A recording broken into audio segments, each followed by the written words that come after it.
پیارے دوستوں، امام علی علیہ السلام کی خدمت میں ایک شخص آیا اور دستے اداب کو جوڑ کر عرض کرنے لگا، یا علی، موت کے آخری وقت جب موت بالکل قریب ہو اس وقت کیا ہوتا ہے؟ بس یہ کہنا تھا کہ امام علی علیہ السلام نے فرمایا، جب انسان کی زندگی پوری ہونے لگتی ہے، موت کا وقت آ پہنچتا ہے، تو اس وقت انسان کے وجود میں بغاوت پیدا ہو جاتی ہے۔ تو وہ کہنے لگا، یا علی، کون سی بغاوت؟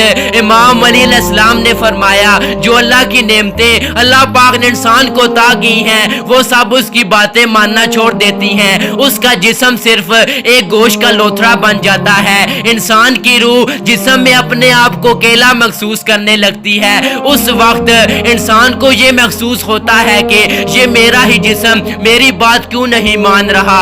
اس وقت انسان کی روح یہ کوشش کرتی ہے کہ وہ جسم کو اٹھائے، وہ جسم کو منائے، لیکن افسوس جو اسے وقت ملا وہ پورا ہو چکا ہوتا ہے۔ اب انسان اس کیفیت میں حیران و پریشان ہی ہوتا ہے کہ اتنی دیر میں فرشتہ موت آ پہنچتا ہے۔ جیسے ہی فرشتہ موت کو دیکھتا ہے پھر وہ سمجھ جاتا ہے کہ یہ اب میرا جسم میری بات نہیں مانے گا۔ اس وقت انسان کے وجود سے انسان کا نقاب اتر جاتا ہے۔ تو وہ کہنے لگا، یا علی، کون سا نقاب؟ امام علی علیہ السلام نے فرمایا، ایمان کا نقاب۔ اس دنیا میں بہت سے لوگ ایسے ہوتے ہیں جو دنیا کو دکھانے کے لیے اچھا بننے کی کوشش کرتے ہیں، لیکن ان کے اندر شیطان چھپا ہوتا ہے۔ اور کچھ لوگ ایسے ہوتے ہیں جس کو دنیا برا سمجھتی ہے، لیکن وہ انسان اصل میں اللہ پاک کا نیک بندہ ہوتا ہے۔ اس وقت اگر انسان اصل میں نیک ہوتا ہے تو اس کے نیک مال، اس کی روح جو جسم میں گھومتی رہتی ہے، اسے کہنے لگتی ہے کہ اس فرشتے کو دیکھ کر گھبراؤ نہیں، کیونکہ اس فرشتے کو بھی اسی نے بنایا ہے جس کی عبادت تو پوری زندگی کرتا رہا۔ کہہ دو کہ تو اسی اللہ کو مانتا ہے، کہہ دو کہ تو اسی رسول پر ایمان لاتا ہے جس پر ایمان یہ فرشتہ بھی رکھتا ہے۔ اس وقت ایمان والا فرشتہ یہ کہہ دیتا ہے کہ اللہ کے سوا کوئی عبادت کے قابل نہیں اور محمد مصطفیٰ صلی اللہ علیہ وآلہ وسلم اس کے رسول ہیں۔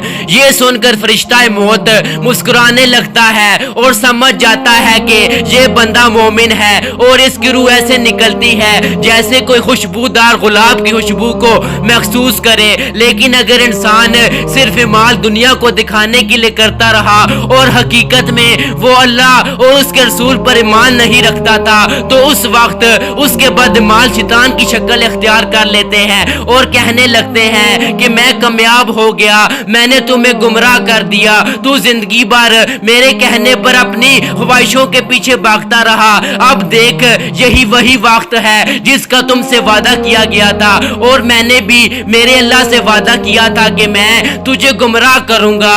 تو وہ اتنی دیر میں گھبرا کر اپنے جسم کے اور بھی حصوں کو اٹھانے لگتا ہے۔ فرشتہ موت اس کی روح کی گھبراہٹ کو محسوس کر کے یہ سمجھ جاتا ہے کہ یہ بندہ اللہ پاک کو تسلیم نہیں کرتا، انسانوں پر ظلم کرتا آیا ہے۔ اس کے جسم سے اس کی روح کو کھینچ کر نکالا جاتا ہے، جیسے کوئی کانٹوں والے درخت میں ریشم کا کپڑا لپیٹا جائے اور اسے کھینچا جائے۔ اس انسان کی روح اپنے جسم کو چھوڑنا نہیں چاہتی، لیکن افسوس اس کو کھینچ کے بہت ہی تکلیف کے ساتھ اس کی روح سے الگ کیا جاتا ہے۔ اے شخص، یاد رکھنا، میں نے اللہ کے رسول سے سنا ہے کہ دنیا کی کوئی بھی تکلیف اس تکلیف کے سامنے کچھ بھی نہیں۔ جب انسان کی روح کو انسان کے جسم سے الگ کیا جائے تو وہ کہنے لگا، یا علی، اس وقت سے بچنے کے لیے کیا کیا جائے؟ امام علی علیہ السلام نے فرمایا، اس سخت وقت سے بچنے کے لیے ایک آسان عمل ہے۔ تو وہ کہنے لگا،